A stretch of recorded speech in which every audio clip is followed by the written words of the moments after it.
روزی نهم январ конференسияи якчояи حزب خلقی دموکراتی توچیکستان در ناحیه‌های وسه تمورمالک و بالچوون دویر گردید.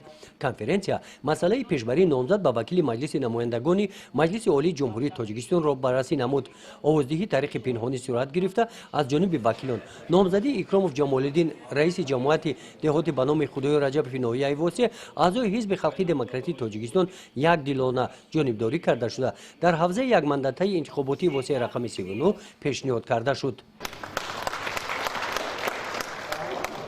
در ناحیه مؤمنобод конференсияи якчояи حزب کمونیست توچیکستان در ناحیه‌های مؤمنобод خوالک و به نام شمسی شاهین دویر گردید که مسئله پیشبری نامزد و وکیل مجلس نمایندگان مجلس عالی جمهوری تاجیکستان در حوزه یک مندته انتخاباتی مؤمنобод رقم 38 پیشنهاد کرده شد.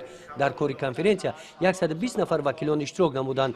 طبق طلبات قانونگذاری پیشبری نامزد طریق پنهانی و توسط بولتن‌ها صورت گرفته با 216 آواز عبدالله میراج سنانویچ رئیس حزب کمونیستی توچیکستان با نامزد با وکیلی مجلس نمایندگان مجلس عالی جمهوری توچیکستان پیشبری کرده شد.